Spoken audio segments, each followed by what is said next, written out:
नमस्कार। आज का मुद्दा में आप सभी का स्वागत है। आज हम आपको उस पावन और पवित्र जमीन पर ले चलते हैं जो अटूट आस्था के साथ शीशदानी खाटू वाले श्याम बाबा के मंदिर के दर्शन करवाएंगे, जो राजस्थान राज्य जिला सीकर के अंतर्गत आता है। तो राजस्थान में 19 जून 2020 को लॉकडाउन शुरू हुआ। उस दिन से लेकर आज तक इस श्याम प्यारे बाबा के मंदिर को भक्तों के लिए पूर्णतया बंद कर दिया गया है।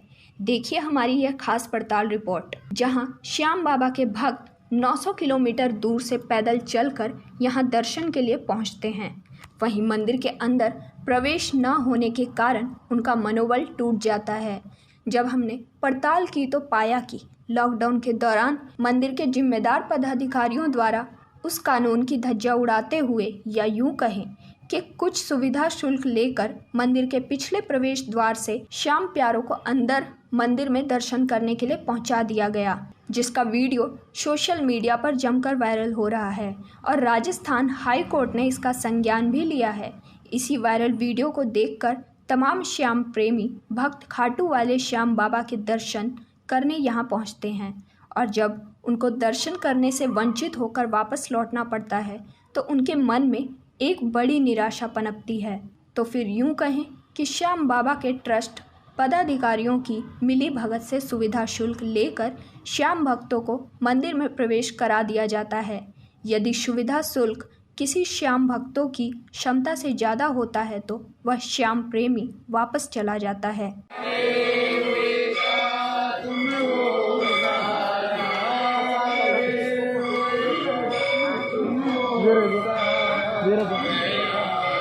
सबका अंदर का लेंगे, अभी नहीं, बंद हो जाए।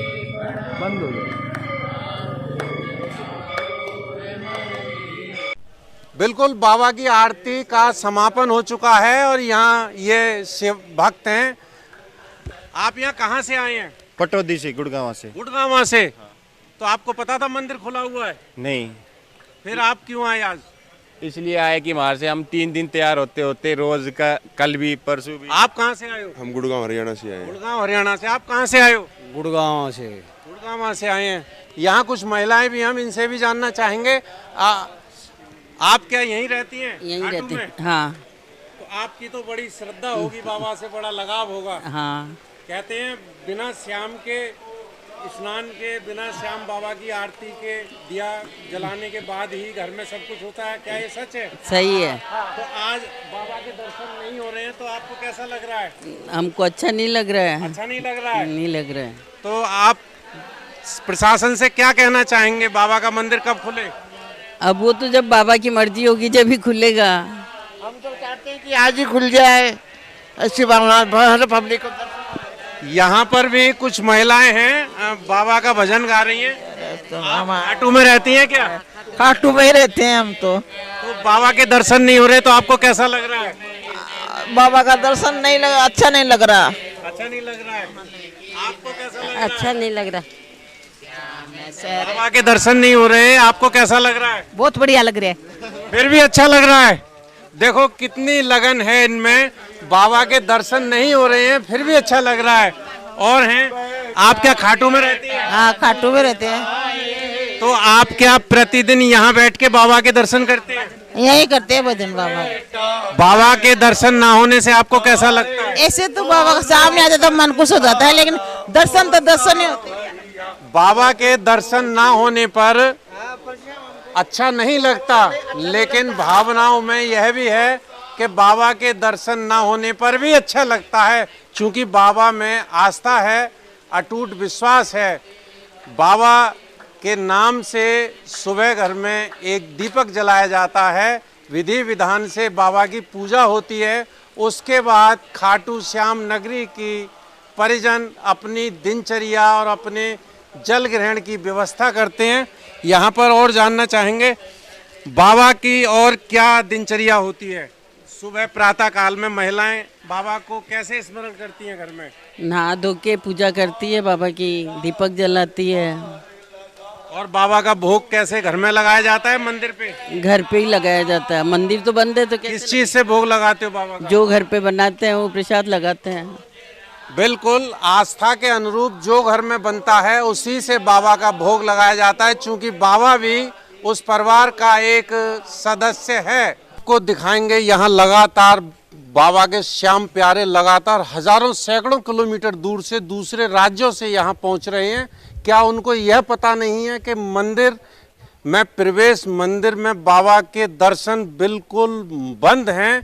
भारत सरकार के नियमों के अनुसार मंदिर में बिल्कुल दर्शनार्थियों का आवागमन बिल्कुल पूर्णतया बंद है। और यहाँ मेरे साथ एक और जुड़ चुके हैं, इनके हाथ में बाबा का निशान है, बाबा का प्रसाद है, बाबा का इत्र है, बाबा की धूप बत्ती अगरबत्ती है और बड़े भाव से यहाँ पहुँचे। कहाँ से आए हो आप? बलोत्रा से। बलोत्रा से? कौन से राज्य में है बलोत्रा? बाड़मेर। बाड़मेर। कितने किलोमीटर है यहाँ से? इधर 8 घंटे का रास्ता है। 8 घंटे का? क्या पैदल चल के आए हो? नहीं, बस में आए। बस से आए हो? तो तुम्हें ये पता नहीं था कि श्याम बाबा का मंदिर बिल्कुल बंद है भक्तों के लिए? वो तो पता ही है। पता था? फिर आपने ऐसी गलती क्यों की यहाँ आके? पर भगवान के दर्शन करके बाहर से करके चले जाएंगे और क्या। भगवान के दर्शन करके बाहर से चले जाएंगे। श्रद्धा अटूट है, कहीं ना कहीं बाबा की आस्था पत्थर की शिला की तरह आदमी के अंदर विराजी हुई है। बाबा का जो भाव है, कहते हैं हर घर में जब जोत जगाई जाती है तो हर घर का प्राणी बाबा की जोत जगने के बाद ही जल का सेवन करता है। प्रातः स्मरण श्याम बाबा का नाम सर्वोपरि है। और एक चीज़ और बताएंगे, कुछ दिन पहले मंदिर के प्रांगण से दर्शनार्थियों की एक वीडियो वायरल हुई थी। हम उस वीडियो को भी आपको कुछ देर बाद दिखाएंगे इसी अपने प्रोग्राम में।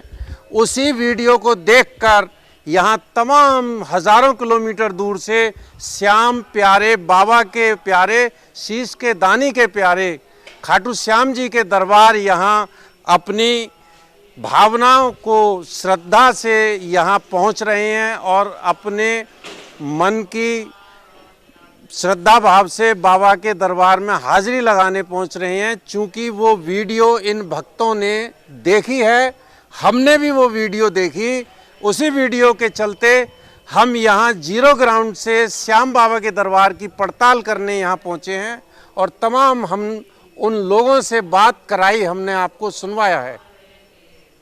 हम इस समय आप पहुँचे हैं उस जीरो ग्राउंड से आपको राजस्थान के सीकर जिले के अंदर खाटू श्याम जी के यहाँ, जो शीश के दानी खाटू श्याम जी पूरे भारतवर्ष में जाने जाते हैं। और यहाँ मैं आपको दिखा देना चाहता हूँ, मेरे पीछे वो जगह है जहाँ कदम रखने को जगह नहीं हुआ करती थी। यहाँ आज बिल्कुल सन्नाटा पसरा हुआ है। जिन दुकानों पर प्रसाद के लिए पब्लिक का हजूम उमड़ता था, उन दुकानों पर आज बिल्कुल सन्नाटा पसरा हुआ है। दुकानें भक्तों का इंतजार कर रही हैं, प्रसाद कौन खरीदेगा। बिल्कुल मैं आपको चंद बातों से भी रूबरू कराऊंगा। एक यह दुकान है मेरे ठीक राइट हैंड की साइड, जहां बिल्कुल दुकानदार भी भगवान के भजन में, खाटू श्याम जी का भजन गाकर अपना समय व्यतीत कर रहे हैं। आजीविका है, दुकान पर प्रसाद है, लेकिन यहाँ खरीदार नहीं है। चूँकि खाटू श्याम जी बाबा के मंदिर पे बिल्कुल भक्तों की आने जाने की सख्त मनाही है।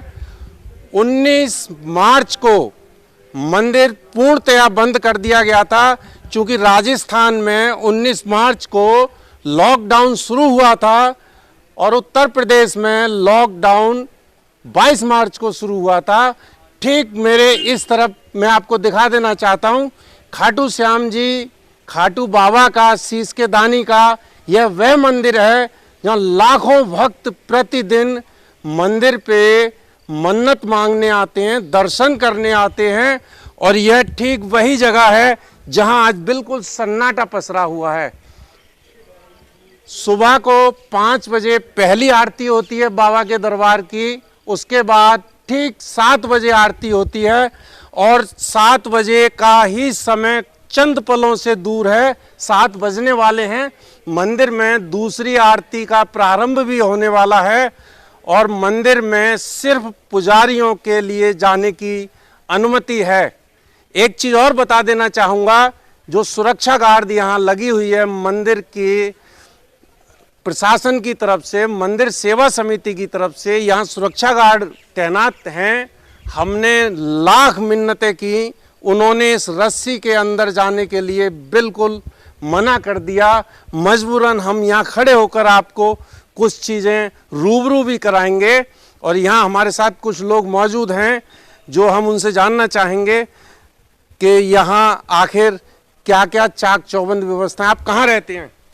मैं तो जी दिल्ली रहता हूँ। दिल्ली रहते हो। यहाँ कब आए आप? मैं माउस को आया था 20 तारीख को।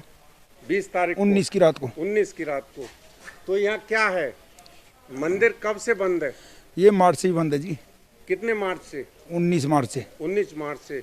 तो यहाँ क्या क्या नियम, जो भारत सरकार के नियम है, उसमें क्या क्या शक्ति है? नियम के हिसाब से सब बंद है। पूरा बंद है? हाँ पूरा बंद है जी। खाटू में दर्शन के लिए कोई नहीं जा सकता अंदर। कोई नहीं जा सकता। बिल्कुल, मैं आपको और एक और चीज़ें आपको दिखाना चाहूँगा कि यहाँ मेरे पीछे कुछ लोग खड़े हुए हैं जिन्होंने पैदल चलकर यहाँ खाटू बाबा के द्वार पहुँचे हैं और इनसे ये जानना चाहेंगे कि आखिर इन्होंने पैदल कहाँ से आए हैं, जब इनको यह पता था कि भारत सरकार द्वारा लॉकडाउन पूर्णतया है, मंदिर पूर्णतया बंद हैं।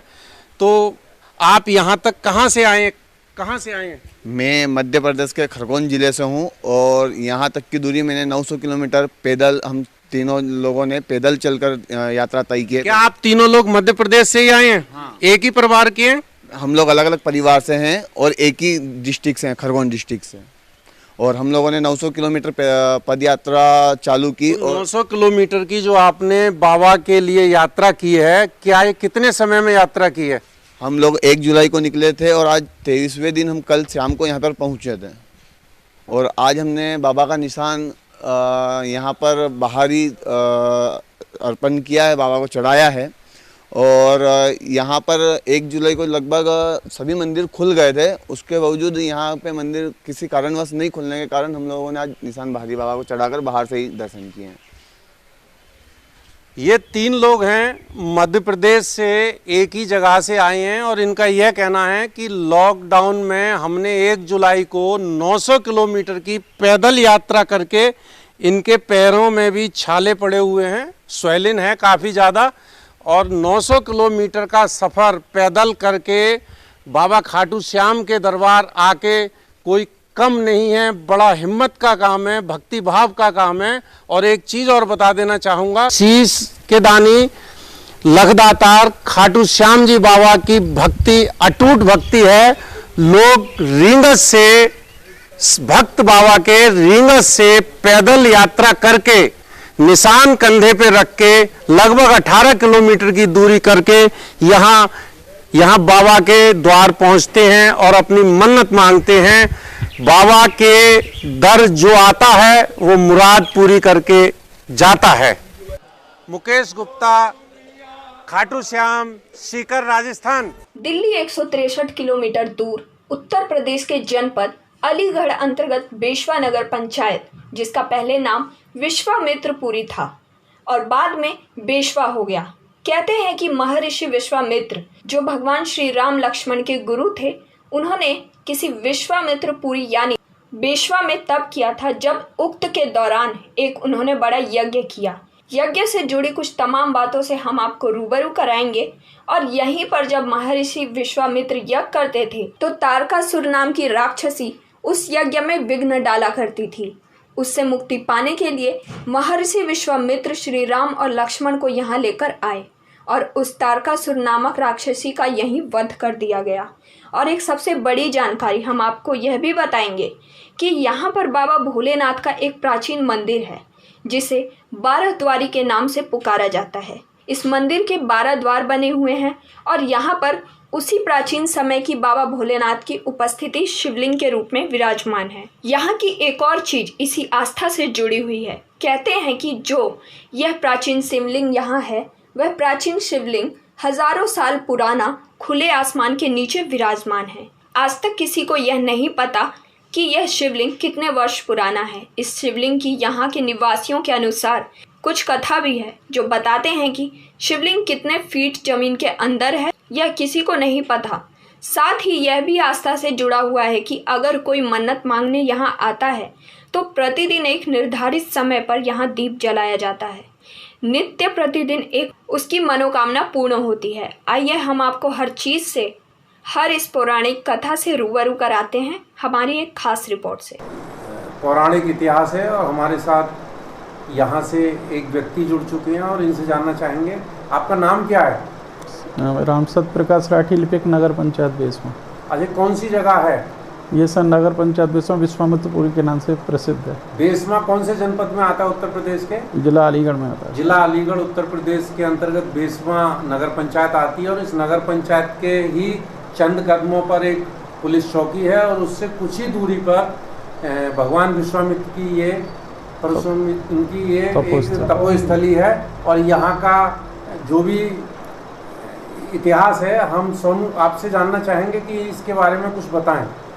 सर हमारे बुजुर्ग एवं नगर के गणमान्य व्यक्ति एवं बुजुर्ग पूर्वजों द्वारा ये बताया गया कि विश्वामित्र जी द्वारा तपोभूमि पर त्रेता युग में यज्ञ किया जाता था, जिसमें ताड़की नामक राक्षसी का वध भगवान राम द्वारा किया गया था।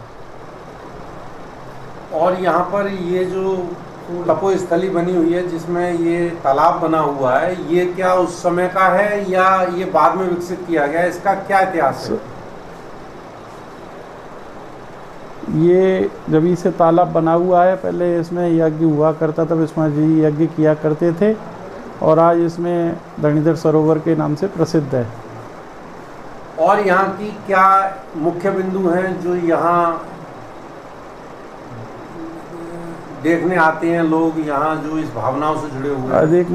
अधिक मास लौंद के महीने में हर 3 वर्ष बाद एक मेला 1 महीने का यहाँ लगाया जाता है। विश्वामित्र जी की मूर्ति धरणीधर सरोवर समीप लगी हुई है। पर्यटन विभाग द्वारा इसमें विकास कराया गया है।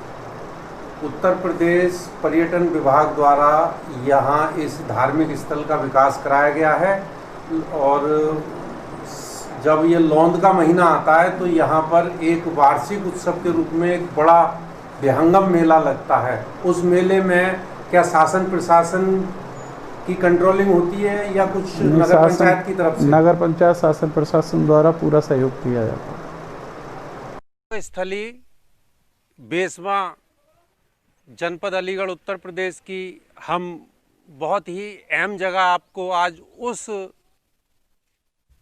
भगवान स्वरूप के उस इष्ट देव के दर्शन आपको कराएंगे जहाँ पर कहते हैं कि यहाँ पर यह बाबा भोलेनाथ की जो पिंडी है, इस पिंडी के बारे में बहुत कुछ कहा जाता है और इस पिंडी के बारे में जो कुछ कहा जाता है वो यहाँ एक बहुत ही वयोवृद्ध, बहुत ही अच्छे उच्च कोटि के संत यहाँ हैं। मैं उनसे इनके बारे में जो सच्चाई है वो उनके ही मुखार बिंदु से आपको अवगत कराऊंगा।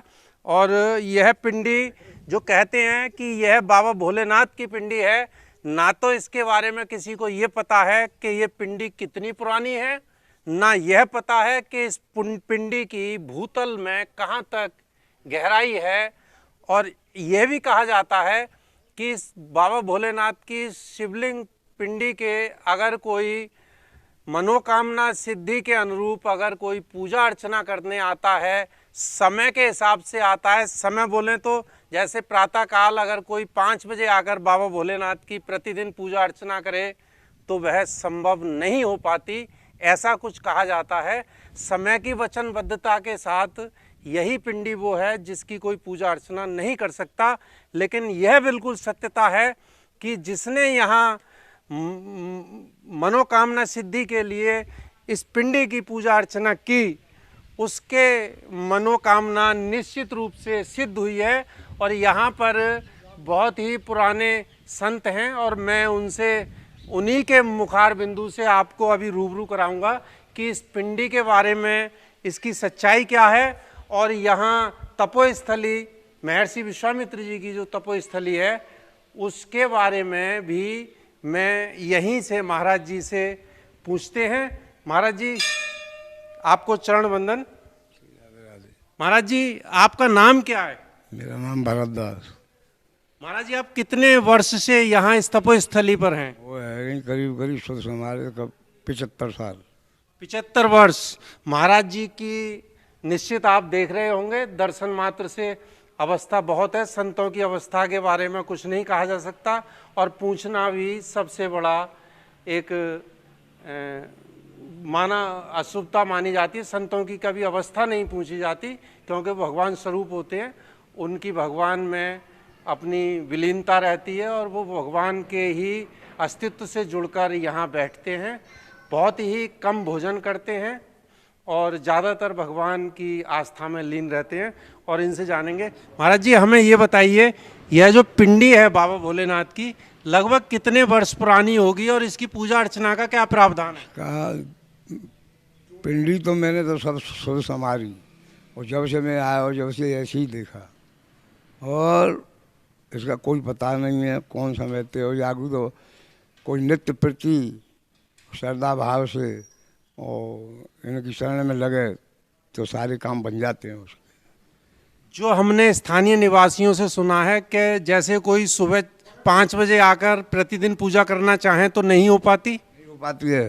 वो कोई ना कोई विघ्न डाल देते हैं, कोई ना कोई ऐसा और करे चले जाएगा। भगवान की उस पर नज़र होगी तो उसके कार्य सारे काम सिद्ध हो जाएंगे। कोई कामना उसकी पूरी करेंगे भगवान। शंकर भगवान की पिंडी ऐसी है कि बहुत बहुत दूर से लोग अब भी आते हैं।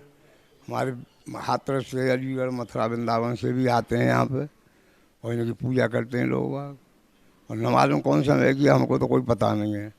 मैं तो इतनी सके देख रहा हूँ कि 80-75 साल से मैं देख रहा हूँ, इससे पहले से ही कौन समय की मूर्ति है। तो मैं भी आज ब्रज की एक लाइन बोलने की इच्छा हो रही है, मैं भी ब्रज की एक लाइन बोल लेता हूँ। बाबा मोको यूँ बताओ कि यहाँ मेला कौन से दिनाकू और साल में क्या पोत लगता है? मेला तो कई पोत लगते हैं यहाँ। देखो दशहरा के मेला लगते हैं, क्वार के महीना में रामलीला लगती हैं, नवदुर्गा में बड़ा उत्सव रहता है और 84 कोशियाँ परिक्रमा चलती है। चूँकि यह बेसवा जनपद अलीगढ़ उत्तर प्रदेश का यह जो कस्बा है ये 84 कोस की परिक्रमा के अंतर्गत आता है और इसी के अनुरूप महाराज जी से और कुछ आगे की बातें। हाँ, ये 84 कोस की। और यहाँ पे तो हमारे यहाँ पे तो भगवान कृपा तो ऐसी है कि 1500 आदमी नित्य प्रति रुकते हैं और 2-5 आदमी 10 आदमी तो यहाँ 84 परिक्रमा चलती रहती है। करीब करीब कोई दिना बात की जाता है 2, 4, 1, 6, 10 नित्य प्रति हमारे यहाँ रुकते हैं। सबकी सेवा होती है। तो बाबा मोह को न्यों और बता दो क्या यहाँ भी हाथ उठा कर राधे राधे होती है? हाँ, खूब होती है राधे राधे। क्यों नहीं होती? हाथ राधे राधे ऐसे होती है राधे। आपने ये सुना महाराज जी के मुखमंडल से कि यहाँ भी 84 कोस की परिक्रमा करने लोग आते हैं और बाबा भोलेनाथ की जो यहाँ पर अटूट आस्था है, पिंडी है और इसके बारे में यहाँ के कुछ स्थानीय निवासी हैं, मैं उनसे भी जानना चाहूँगा। तो ये भगत जी, इनको खड़क सिंह बोलते हैं। आपका क्या नाम है? जी खड़क सिंह भगत जी क्या नाम होते हैं। अच्छा, आप यहाँ यहीं के वासी हैं बेसमा के? जी मैं नयावास के पास का निवासी हूँ और 24 घंटे में 10 घंटे 12 घंटे यहाँ धरणीधर पर रहता हूँ। अच्छा, तो आप ये बताइए यहाँ इस पिंडी के बारे में क्या आस्था है?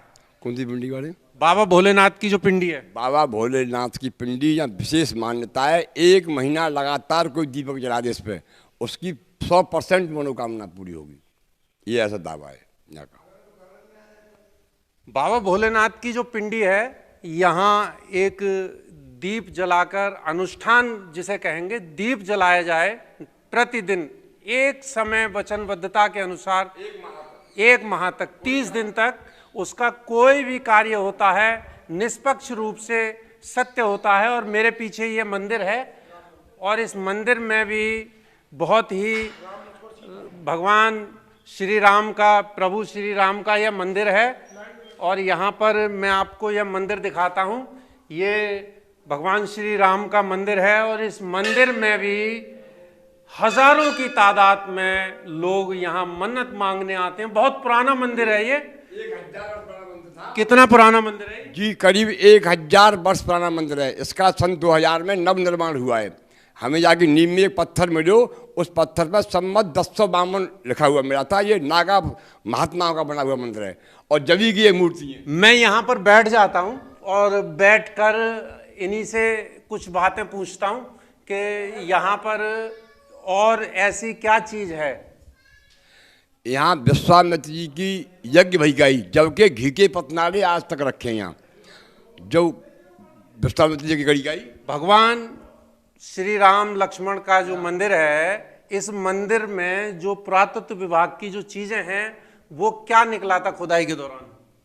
यहाँ जो मंदिर की हमने जब नींव भरवाई गई, जहाँ में एक पत्थर निकलू करीब 2x2 को, उस पत्थर पे यह मंदिर बनने का, जबकि पूरी डिटेल लिखी संवत 1052 की लिखी हुई, नागा महात्मा का नाम लिखे, नाम से याद नाम है, ये मंदिर बना था। और जभी की ये प्राचीन मूर्ति आज भी स्थापित है। मंदिर का नव निर्माण हो गया है पर मूर्ति वही है। संवत 1052 की उसमें पत्थर निकला था। मंदिर बहुत पुराना है, बहुत प्राचीन है, तमाम आस्थाओं से जुड़ी हुई। विश्वामित्रपुरी में बेसवा जनपद अलीगढ़ उत्तर प्रदेश के अंतर्गत यहाँ तमाम प्रभु से जुड़ी हुई, वो तमाम आस्थाओं से जुड़ी हुई यहाँ पर पौराणिक चीज़ें हैं। और यहाँ पर आज भी लोग उसी श्रद्धा भाव से आते हैं।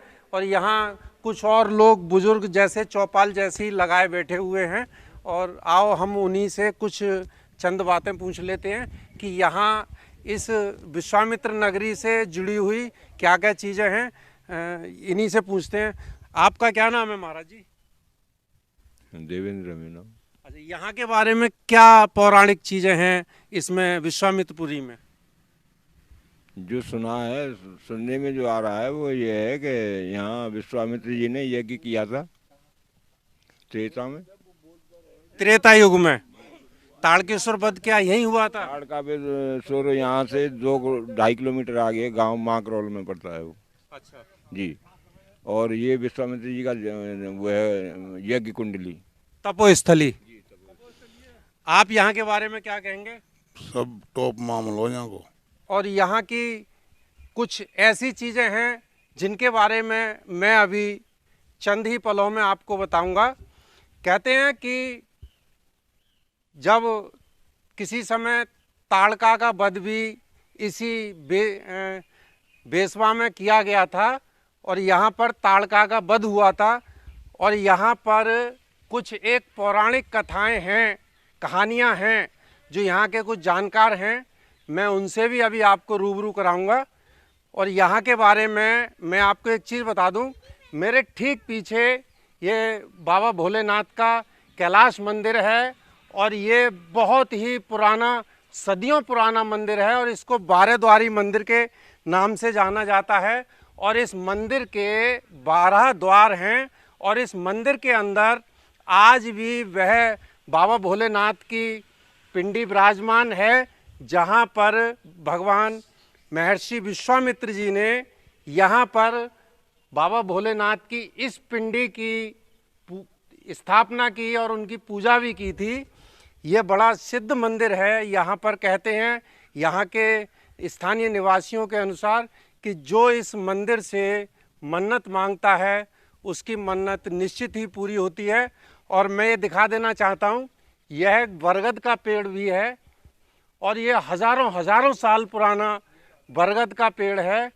और यहाँ पर इस बरगद के पेड़ के बारे में भी कुछ कथाएं हैं, वो भी मैं आपको बताऊंगा। इतना पुराना बरगद का वृक्ष है कि इस वृक्ष के लिए जो यहाँ के स्थानीय निवासी बताते हैं, उसकी भी बहुत सी पौराणिक कथाएं हैं।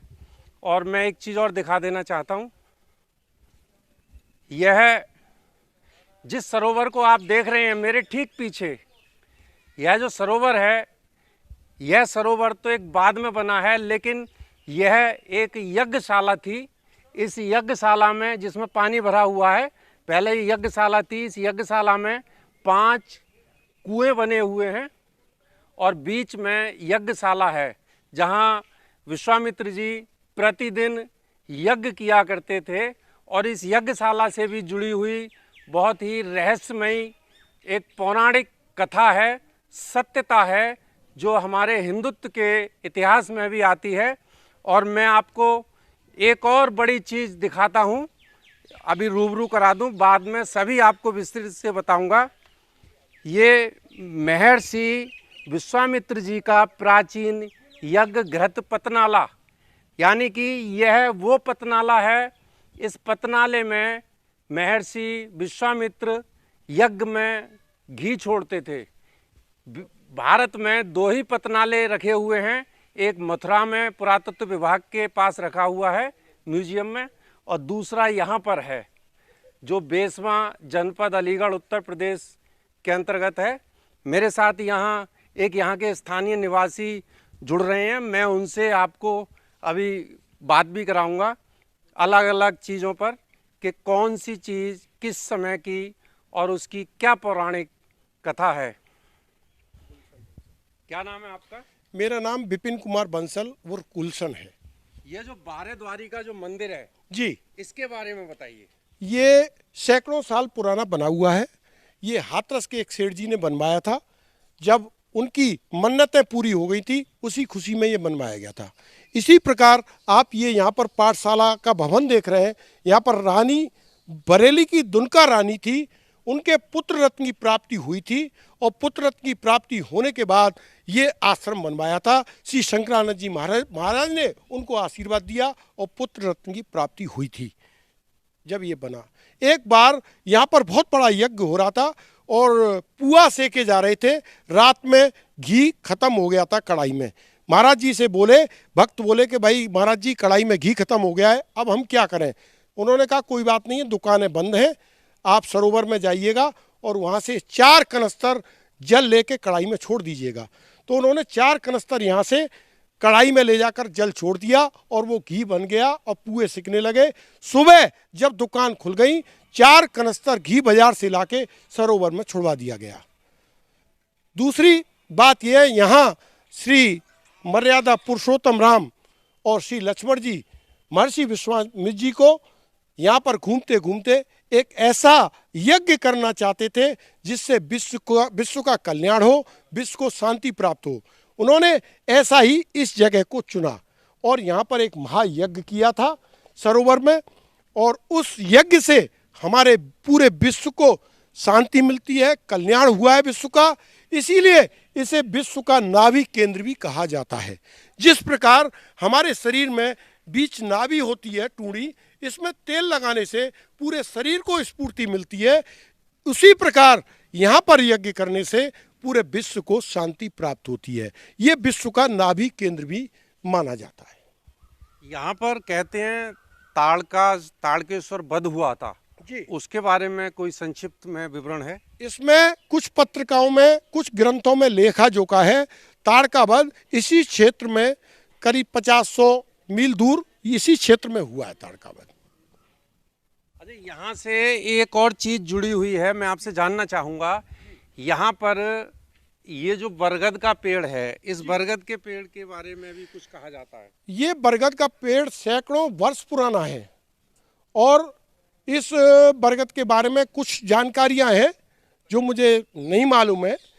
कई वर्ष पुराना पेड़ है ये, और इसकी जो लताएं हैं देख रहे हो आप, ये एक ऐसे कहते हैं इनकी मूछें हैं, काफ़ी बड़ी बड़ी हैं, और ये सैकड़ों वर्ष से हम देख रहे हैं, जब से हमने होश संभाला है, और इसको इसी प्रकार देख रहे हैं। और मैं अपनी आपको बता रहा हूँ, मैंने जब से यहाँ होश संभाला है, मैं केवल यहाँ बाबा की सेवा करता हूँ। और मैं एक ऐसी, जब मैंने जन्म लिया था, मेरी स्थिति ऐसी थी, बहुत गरीब परिवार में मैं जन्म हुआ था, और आज धंडीधर बाबा का आशीर्वाद है, जो मैं ठाकुर जी की असीम कृपा है, रहने के लिए मकान है, दुकान है, सब कुछ ठाकुर जी का है, बहुत कुछ मैंने प्राप्त किया। एक और यहाँ से जुड़ी हुई बात है कि यहाँ पर पीने योग्य पानी नहीं है, पानी बेहद खारा है। जैसे आपने 1 गिलास पानी में 4 चम्मच नमक घोल दिया है, ऐसा पानी समूचे बेसवा का है।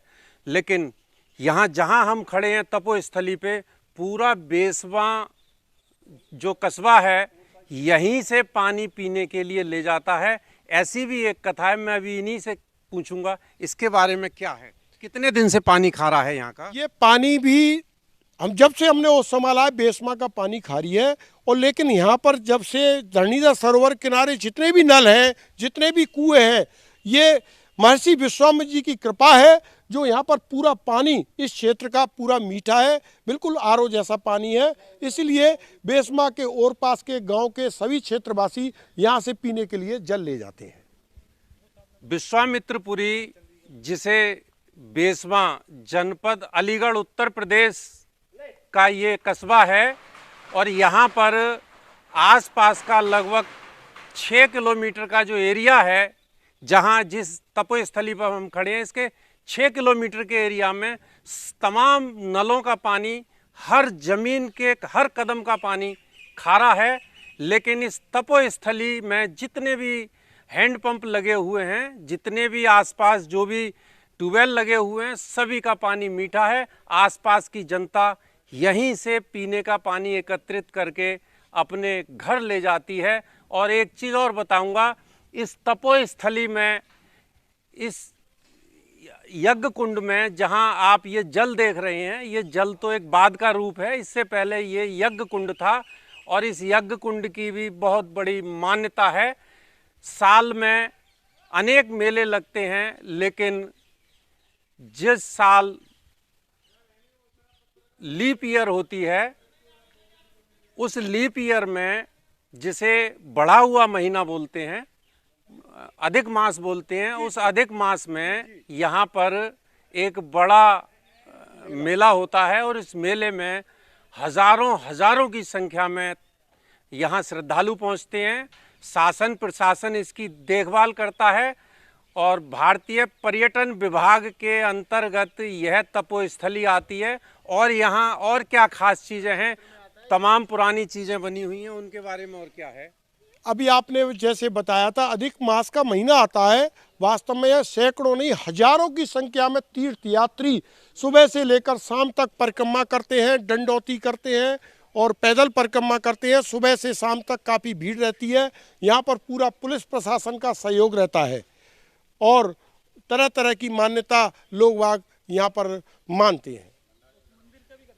एक चीज़ और मैं बताऊंगा, ये जो महर्षि विश्वामित्र जी का प्राचीन यज्ञ घृत पतनाला है, इस पतनाले के बारे में जो हमने सुना है, हम आपसे अभी पूछेंगे कि या तो खुदाई के दौरान एक पतनाला यहाँ मिला है जो यहाँ रखा है, और दूसरा पतनाला इसका अभी किस जगह रखा हुआ है? जी ऐसा है, ये जैसे हम यज्ञ की भेदी बनाते हैं, उसके चारों ओर 4 पतनाले होते हैं। इसी प्रकार यहाँ पर 4 पतनाले थे। 2 पतनाले डैमेज हो चुके हैं। एक पतनाला यहाँ से मथुरा संग्रहालय में रखा हुआ है, वहाँ पर पूरा उस पर विवरण लिखा हुआ है। एक पतनाला हमने जब होश संभाला था, इसको अंदर पाया था, इसको धीरे धीरे बाहर निकाल के आपके सामने रख दिया है। इसमें से पूरा घी का टीन छोड़ा जाता था यज्ञ कुंड में, जो इस पतनाले के द्वारा ही जाता था। एक पतनाला ये सुरक्षित हमारे पास, यही पहचान रह गई है उस समय की। महर्षि विश्वामित्र जी के समय का यज्ञ कुंड का ये पतनाला है। और इस यज्ञ कुंड से जो ये पतनाला, जब इसमें यज्ञ में आहुति के लिए घी समर्पण किया जाता था विश्वामित्र महर्षि द्वारा, तो इस पतनाले के द्वारा यज्ञ के लिए घी समर्पित किया जाता था, जिसे हम घृत बोलते हैं। और यह 2 पतनाले हैं, एक बेसमा जनपद अलीगढ़ के यहाँ इस तपोस्थली पर रखा हुआ है जो यहाँ खुदाई के दौरान मिला था। दूसरा मथुरा के म्यूजियम में रखा हुआ है, जहाँ उस पर सारा इतिहास लिखा हुआ है। और यह पतनाला उस जमाने का बना हुआ है, बिल्कुल इस पे ना कोई नक्काशी है, ना कोई फिनिशिंग है। एक सिंपल तरीके से पहाड़ की शिला को काटकर ये बनाया गया होगा उस समय। और इस पतनाले को यहाँ बखूबी इस चबूतरे पर मसाले के द्वारा चिपका दिया गया है, ताकि कोई दूसरा कोई समुदाय आए या कोई आए तो इसको कोई नष्ट ना कर पाए। इसकी देखभाल भी की जाती है यहाँ पर। जी, इसकी देखभाल की जाती है, रोजाना सफाई भी की जाती है, इस पर जल भी चढ़ाया जाता है और रोजाना पूजा भी होती है इसकी। बिल्कुल इसकी श्रद्धा के अनुसार, भारतीय संस्कृति के अनुसार महर्षि के हाथ से इसका स्थापना की गई थी, तो निश्चित इसमें कहीं ना कहीं संस्कृति के अनुसार भावनाओं से जुड़ा हुआ है। इसकी पूजा अर्चना की जाती है। हम फिर हाजिर हैं ताजा तरीन खबरों के साथ। बने रहिए आज के मुद्दा के साथ। नजर आपकी, खबर आपकी। नमस्कार, आज का मुद्दा में आपका स्वागत है। वरिष्ठ पत्रकार विक्रम जोशी की आज सुबह यशोदा हॉस्पिटल में मौत हो गई, जिसके बाद से मीडिया व लोगों में खासी दुख का माहौल है, साथ ही एक गुस्सा भी कि काश पुलिस प्रशासन ने समय से कार्रवाई की होती तो विक्रम जोशी हमारे बीच होते। क्या हमारे मीडिया कर्मियों की यही सुरक्षा है इस देश प्रदेश में? इस पर कई विपक्षी नेताओं ने सरकार की आलोचना कर इस हादसे के बाद विक्रम, उसके परिवार और सभी मीडिया कर्मियों के साथ न्याय की मांग की है। आइए देखते हैं क्या कहना है इन सभी नेताओं का। साथ है, लेकिन मैं आप लोगों को बताना चाहता हूं कि जब एक गरीब पत्रकार अपनी जान पर खेल करके खबरों को समाज तक पहुंचाता है, वही सुरक्षित नहीं है, उसकी बदमाशों द्वारा हत्या कर दी जाती है। और हत्या कब होती है? जब वो 2 दिन पहले विजयनगर कोतवाली के अंदर अपनी शिकायती प्रार्थना पत्र देता है। जब हम ये सोचने पे समझने पे मजबूर हो गए हैं कि जब पत्रकार के द्वारा दी गई शिकायत पर कोतवाल संज्ञान नहीं लेता है और वही बदमाश उसकी हत्या कर देते हैं, तो अब उत्तर प्रदेश के अंदर मैं समझता हूं कि अपराधियों और सरकार के बीच में और पुलिस के बीच में जो गठजोड़ चल रहा है, उसमें जब पत्रकार सुरक्षित नहीं है तो कोई भी सुरक्षित नहीं है। आपको मैं याद दिलाता हूं कि अभी कुछ दिन पहले आंदोलन कर रहे, नदी के अंदर खड़ो के आंदोलन कर रहे लोगों की जब एक प्रतिष्ठानी पत्रकार ने फोटो छापी थी, तो इस योगी सरकार की पुलिस ने उस पत्रकार को जेल में डालने का काम किया। ये जो घटनाएं हैं, ये दर्शाती हैं कि योगी सरकार और पुलिस किसी को लेकर के गंभीर नहीं है। और जो इन लोगों ने आज 10 लाख का ऐलान किया है, क्या एक पत्रकार की जीवन इतना सस्ता हो गया है कि आप 10 लाख रुपए दे करके उस परिवार को क्या कहना चाहते हैं? हम कांग्रेस पार्टी के लोग मांग करते हैं कि मुआवजा एक अलग चीज है। पत्रकार को, गाजियाबाद के पत्रकारों को तो आपने क्या सुरक्षा दी है? आगे आपका क्या आश्वासन है? क्या ये आपका जो है ये हमें ये यकीन दिलाते हैं कि आगे से ऐसी घटना नहीं होगी? गाजियाबाद कांग्रेस का परिवार ये प्रशासन से मांग करता है कि उस गरीब पत्रकार को 1 करोड़ रुपया और सरकारी नौकरी दी जाए। और यहाँ के जो गाजियाबाद के पत्रकार हैं, आप हैं, जो हमारे लिए रात दिन मेहनत करते हैं और हमारी समस्याओं को जिलाधिकारी तक पहुँचाते हैं, इनके सुरक्षा के क्या पुख्ते इंतजाम किए ये बताया जाए। हमारी नेता आदरणीय प्रियंका गांधी जी और हमारे नेता आदरणीय रजत कुमार लल्लू जी रात दिन लोगों की समस्याओं के लिए लगे हुए हैं, रात दिन सड़क पर संघर्ष कर रहे हैं, लेकिन ये अपराधी और क्या नाम है पुलिस का गठजोड़ की सरकार घोर अपराध में लिप्त है। सबसे पहले तो मैं ये कहना चाहूँगा कि सरकार ने राम राज्य का वादा करके आज पूरे उत्तर प्रदेश में गुंडा राज कायम कर दिया और अंतरात्मा झकझोर रहा है। जिस देश में लोकतंत्र का चौथा स्तंभ भी अपने आप को सुरक्षित महसूस न करे, जिस देश में वर्दी वाले पे भी गोली चलाई जाती हो, जिस प्रदेश में माँ बहन बेटी सुरक्षित नहीं हो, अपनी बेटी को लेकर के हम सड़कों पे नहीं घूम सकते, ऐसी सरकार को तत्काल इस्तीफा दे देनी चाहिए। दूसरी बात, मैं सरकार से मांग करता हूँ कि उनके परिजनों को सरकारी नौकरी और कम से कम 1 करोड़ रुपए की मुआवजा दी जाए। और इतना देने के बावजूद मैं सरकार से मांग करता हूँ कि सुरक्षा की पुख्ता इंतजाम की जाए, प्रशासन चाक चौबंद हो। सिर्फ कहने के लिए भाषणों में कि राम राज्य ला देंगे, उससे काम नहीं चलने वाला। और आपके माध्यम से अपने हिंदुस्तान के नौजवानों से अपील करता हूँ, बुद्धिजीवियों से अपील करता हूँ कि सिर्फ फेसबुक और ट्विटर पे ओम शांति दुखद घटना लिखने मात्र से आपके प्रदेश और देश की व्यवस्था सुधरने वाली नहीं है। आपको संघर्ष करना पड़ेगा, सड़कों पे आना होगा, क्योंकि आज फिर वही सरकार है जिस तरीके से अंग्रेज हमारे ऊपर शासन करने का काम किया, आज उसी तरीके से ये सरकार हम हिंदुस्तानियों पर शासन करना चाहता है। गाजियाबाद जनपद में जो गुंडा राज तेजी से पनप रहा है, कानून व्यवस्था ध्वस्त है, उसमें आप लोग क्या कहना चाहेंगे? जिसका पनाहगाह इस सरकार हो, अपराधियों का संरक्षक सरकार हो, तो क्यों ना अपराधी बढ़े?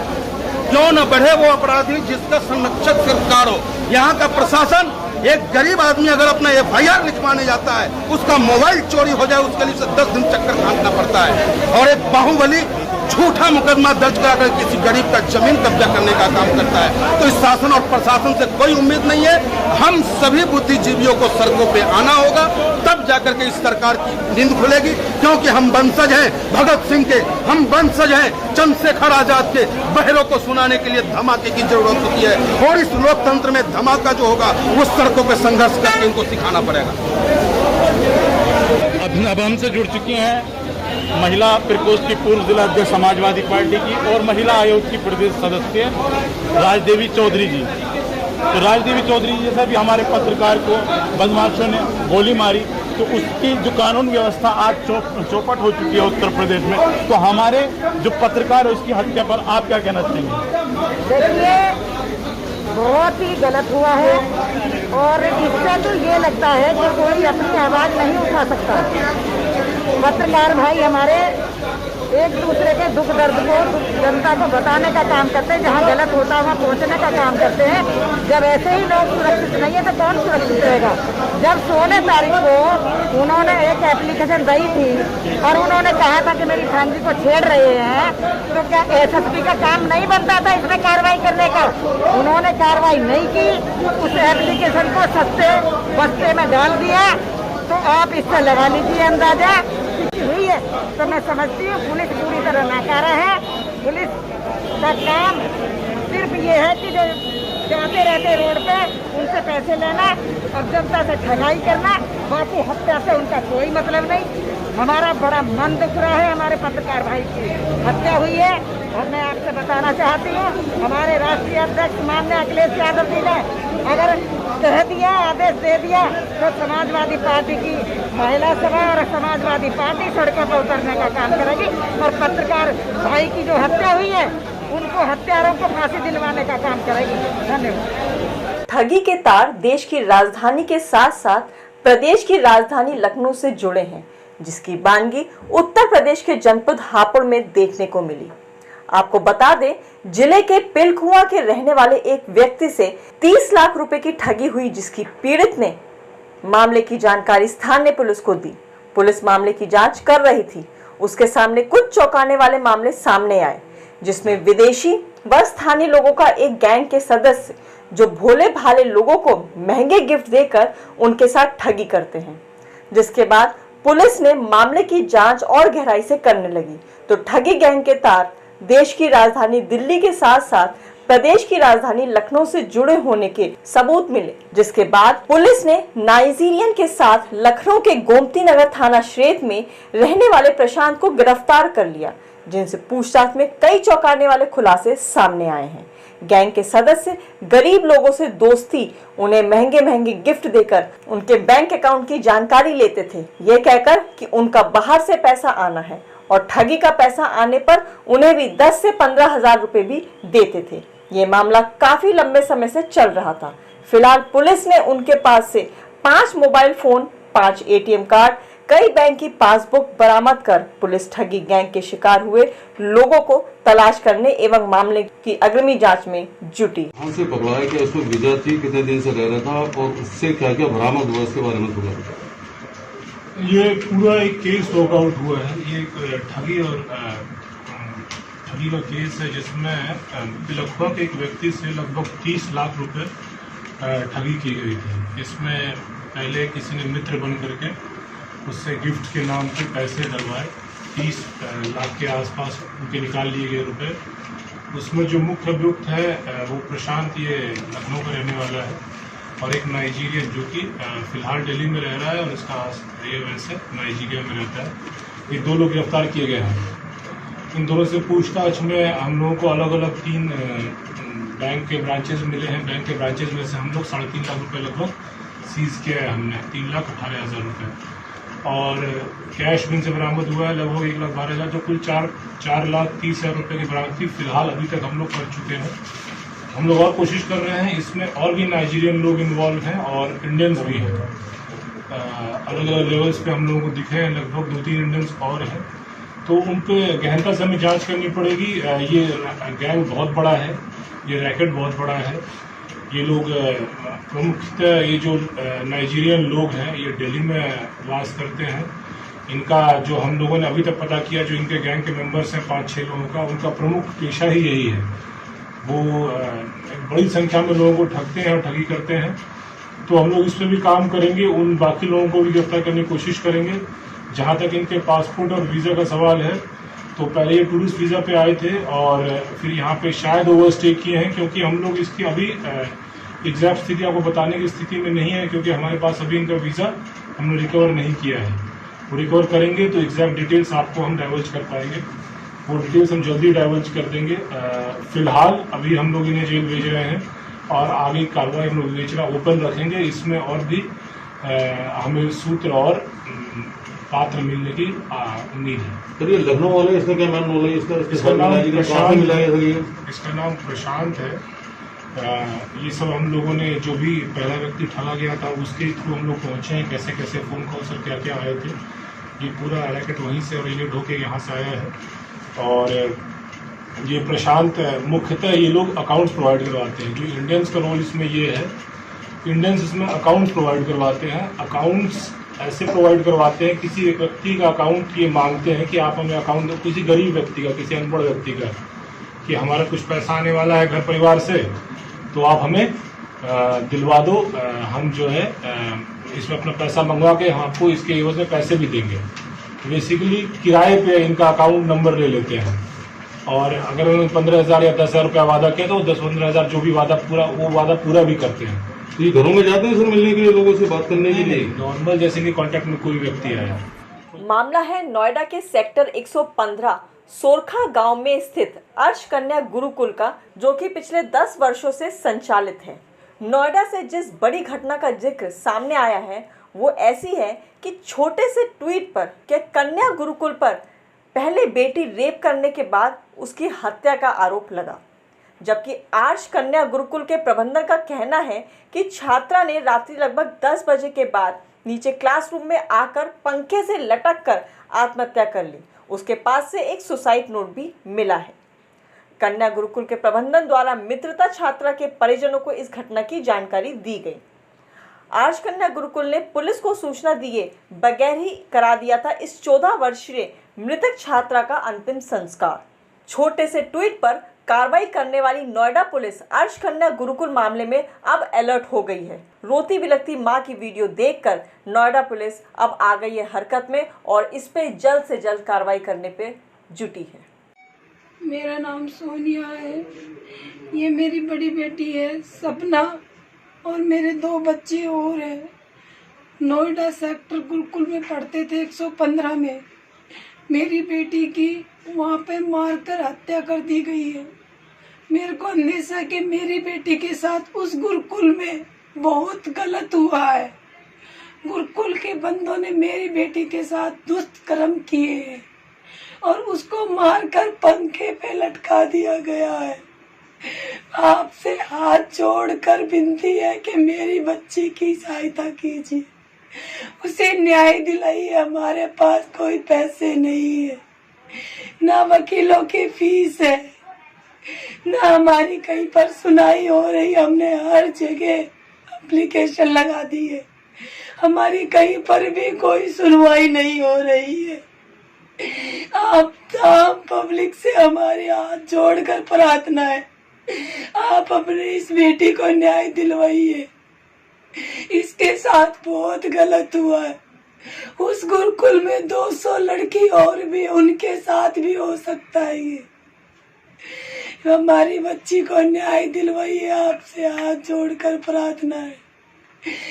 मैंने अपनी बच्ची को वहाँ पर 18 तारीख को छोड़ा था और हमारे पास 3 तारीख को सुबह 5:30 बजे फोन आ गया कि आप जल्दी करके आ जाओ। हमने पूछा साहब क्या बात होगी कि आप आ जाओ, हम सब कुछ गाड़ी भाड़ा खर्चा हम कर देंगे। हमें तब तक भी कुछ नहीं बताया। हमें हमारे गुरुकुल के अंदर जैसे ही गए हमारे फोन सब छीन लिए। उसके बाद हमें दिखाया कि हमारी बेटी पंखे से लटका रखी है। मेरी बेटी का शरीर पूरा का पूरा नीला पड़ा हुआ था। आप बताइए इसके साथ क्या हुआ क्या नहीं, करिए आप न्याय कीजिए इसके साथ। हमारे पास और आपके अलावा कोई रास्ता नहीं है। इस वीडियो को जितना जितना वायरल करना है जी कीजिए। मेरी बच्ची को न्याय दिलाइए, आपसे हाथ जोड़कर प्रार्थना है। उन्होंने हमें धमकी दी है कि आपने क्यों एप्लीकेशन लगाई है। हम मेरे 2 बच्चे और अम्मी अभी भी, हमारी जान को खतरा हो सकता है। हमारी सुरक्षा कीजिए, मेरी बच्ची को न्याय दिलवाइए साहब, न्याय दिलवाइए। यहाँ पहुँचा हूँ अर्स कन्या गुरुकुल बेद धाम सोरखा गांव सेक्टर 115 नोएडा के अंदर। ये कमिश्नरेट गौतम बुद्ध नगर जिले के अंदर है और यहाँ पर मेरे साथ कुछ छात्राएं जुड़ चुकी हैं जो इस गुरुकुल में पढ़ती हैं और इनसे जानना चाहेंगे आप कहाँ से यहाँ पढ़ने आई हो? बिहार राज्य से। कितने दिन पहले पढ़ने आई? 1 वर्ष पहले। क्या मामला हुआ है बीते दिनों जो घटना हुई है, क्या घटना है वो? मैं रात को जब खाना खा के गई थी तो सपना और उसकी बहन लड़ाई हुई थी। तो सपना ने बोला कि मैं अपनी माँ की बेटी हूँ, उसके पैसे पे मेरा अधिकार है। तो पुष्पा ने उसे बोला कि नहीं तू चोर की बेटी है, तो उसकी बेटी नहीं, और उसे 1 लात मार दिया। फिर सपना रोते हुए नीचे पढ़ने के लिए हमारे साथ आ गई। फिर जब हम मंत्र पाठ कर रहे थे उसके बाद हम सारे सो गए। तो जब सुबह उठे उसके बाद वो हमें मरते हुए पाई हुई थी। ठीक है, बच्चे ने जो जानकारी दी, एक और छात्र हमारे साथ जुड़ चुका है, इससे पूछेंगे कि आखिर ये जो सपना की जो हत्या का मामला है, क्या मामला है? दोनों बहन के बीच में लड़ाई हो गए थे और कुछ घर की दिक्कत भी थी, जिसकी वजह से वो घर से आने के बाद दुखी से रहते थे और हमें तो उसने कुछ बताया नहीं। और दोनों बहन के बीच में लड़ाई होने के बाद फिर हम लोग सब साथ में सो गए थे। उसके बाद रात में क्या हुआ, फिर जब सुबह तब एक साथ गिनती हो रही थी हम सबकी, हमने देखा तो उसकी हत्या मिली। फिर हम तक रुकी और कितने समय वो नीचे उतर के आई थी अपने क्लासरूम में? रात में सब साथ में 10 बजे तक एक ही साथ में थे। उसके बाद रात को सोने गए थे, उसके बीच की बात पता नहीं, हमने सुबह देखा था उसे। सुबह तुमने देखा तो वो मृत मिली? हाँ जी, मृत मिली। उसने वो कैसे मृत्यु हुई उसकी कुछ पता है? हाँ जी, उसने फांसी लगा ली थी अपने आप। बिल्कुल, इन छात्रों का यह कहना है कि सपना नाम की जो छात्रा थी, इस गुरुकुल में पढ़ती थी, उसने इन बच्चों के साथ रात में वेद मंत्रों का पाठ किया, भोजन भी किया और भी अपनी बातें की। और जो सब बच्चों ने बताया कि दोनों बहनों के बीच अपने परिवार की परिस्थितियों को लेकर विवाद हुआ। उस विवाद के बाद एक बहन नीचे अपने क्लासरूम में आ गई और उसने अपनी आत्महत्या की। और आत्महत्या के दौरान मैं दिखा देना चाहता हूँ, यह उसने अपना एक सुसाइड नोट भी छोड़ा जो यहाँ स्कूल संस्थापक के पास है। और इन्होंने उसके परिजनों को इतला दी। परिजन यहाँ मौके पर पहुँचे। मौके पर पहुँचकर परिजनों द्वारा, जैसा कि संस्थापक ने बताया और इनके पास उसकी वीडियो भी है, नोएडा के भंगेल में जाकर, शमशान घाट में जाकर परिजनों ने संस्थान की मौजूदगी में अंतिम संस्कार भी किया। मुकेश गुप्ता, समाचार 24 नोएडा। ये जो मामला चल रहा है 14 वर्षीय बेटी की, जो उसके परिजन उसकी हत्या कर शब्द अपनाने का जो आप आरोप लगाया जा रहा है आपकी संस्था में, ये क्या है पूरा मामला? मेरा नाम आचार्य जयेंद्र कुमार है और जो कन्या गुरुकुल सोरखा में घटी घटना है उसके बारे में मैं आपको सच्चाई से अवगत कराना चाहता हूँ। सपना नाम की लड़की जो हरियाणा की रहने वाली है, कक्षा 10 में हमारे गुरुकुल में पढ़ रही थी। लगभग 17-18 तारीख में वो अपने घर से आई। लॉकडाउन में मना करने पर भी उसकी मां ने कहा कि घर की परिस्थितियां सामान्य नहीं है, मेरा पति शराब पीता है, मेरे गहने उसने बेच लिए हैं, इसलिए आप मेरे बच्चों को रख लीजिए। उसका एक बेटा हमारे आर्ट्स गुरुकुल नोएडा सेक्टर 33 में पढ़ रहा था, 2 बेटियां यहाँ पर पढ़ रही थी। दूसरी बेटी का नाम पुष्पा है। बार बार आग्रह करने पर मैंने उसके आग्रह को स्वीकार कर लिया और उनके बच्चों को यहाँ पर रख लिया। फिर उसकी दोनों बेटियों में आपस में झगड़ा हुआ और झगड़े में उन्होंने, उसकी छोटी बेटी ने उसको कुछ कहा जिसके उसका मन में कुछ विकार ऐसा पैदा हुआ कि 3 तारीख की रात को उसने नीचे क्लासरूम में आकर के पंखे से लटक करके आत्महत्या कर ली। उसने सुसाइड नोट छोड़ा। तुरंत हमने उसके घर वालों को सूचना दी। उसके माता पिता यहाँ पर पहुँचे। यहाँ पर पहुँचने के बाद हमने सारी बातें उनके सामने रखी। उसके पति ने कहा कि इसके आधार पर तो तू ही जो है फंस रही है और इसको छोड़ दीजिए। हमने उनको कहा कि हम पुलिस बुलाते हैं। वो कहते नहीं, पुलिस आप मत बुलाइए, हमारी लड़की थी, आपकी क्या जिम्मेवारी है? जिम्मेवारी तो मैन हमारी है, आप हमें संस्कार के लिए सब दीजिए। और उनकी बातों में हम आ गए। ये हमसे चूक ज़रूर हुई कि ये हमारी अज्ञानता समझ लीजिए, उनकी बातों में आने का कारण समझ लीजिए कि हमने उस समय पुलिस को नहीं बुलाया, लेकिन वो भी उनके कहने से हमने पुलिस को नहीं बुलाया। उसके बाद उन्होंने ले जा कर के भंगेल के शमशान घाट में उसका दाह संस्कार अपने हाथों से किया। उसकी वीडियो हमारे पास है और साथ में ही वहाँ का सर्टिफिकेट है, उसमें उनके सिग्नेचर भी साथ में है। फिर यहाँ से जाने के बाद वो यहाँ से ठीक ठाक गए, बोले 2 दिन बाद हम फूल चुनने आएंगे।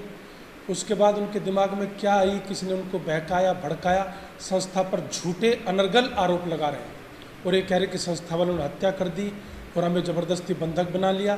बंधक बनाने के लिए हमारे पास कभी कोई हथियार नहीं। वो कहते हैं कि हमने जो है बाउंसर बुला लिए। ज़िंदगी में बाउंसर का हमारे पास कोई नंबर नहीं, बाउंसर क्या होते हैं मुझे पता तक नहीं है। यही लेडीजें थी यहाँ पर, यही हम लोग थे। जो भी बातचीत हुई, क्या उसके परिजन उसकी अस्थियां चुनने आए? उसके परिजन उनकी अस्थियां चुनने नहीं आए। हमारे बार बार फ़ोन करने पर भी ये कहने लगे आ रहे हैं, तब आएंगे तब आएंगे तब आएंगे, ऐसा कर लो वैसा कर लो। फिर हमने फ़ोन बंद कर दिया। हमने कहा अब हम आपको फ़ोन नहीं करेंगे, आप जानो, आपका काम जानो। लेकिन फिर उन्होंने 2 दिन पहले ये किसी ट्विटर पर ये डाल करके, वहाँ के अखबारों में निकाल करके संस्था को बदनाम करने की कोशिश की है। मैं आपको बिल्कुल ईमानदारी से कहना चाहता हूँ, संस्था का इसमें कोई दोष नहीं है। उनका पारिवारिक झगड़ा, उनके माता पिता का क्लेश, उनकी बहनों का क्लेश, उस क्लेश के कारण से उस लड़की ने जान दी है। संस्था तो बहुत ही अच्छे से सब बच्चों को रखती भी है और रख रखाव भी करती है। संस्था का इसमें कोई भूमिका संस्था की नहीं है। और स्थानीय पुलिस इसमें क्या कार्रवाई कर रही है? स्थानीय पुलिस ने जो भी एविडेंस थे, जो भी हमारे पास उनके सुसाइड नोट थे, जो उनके माता पिता में लिख के दे गए थे, सारे की सारी चीज़ें स्थानीय पुलिस यहाँ से ले गई है। सब पूछताछ करके ले गई है, सब बेटियों के बयान लेकर के गई है। स्थानीय पुलिस ने सब कुछ जो है अपने उसमें ले लिया और पूरी सच्चाई का उन्होंने कहा जो है, जो भी हमारे पास था सब कुछ हमने ईमानदारी से उनको हैंडओवर कर दिया। देश की लेटेस्ट खबरों के लिए जुड़े रहें आज के मुद्दा के साथ। और हाँ, हमारे YouTube चैनल को सब्सक्राइब करना बिल्कुल ना भूलें। नीचे दिए बेल आइकन को जरूर प्रेस करें।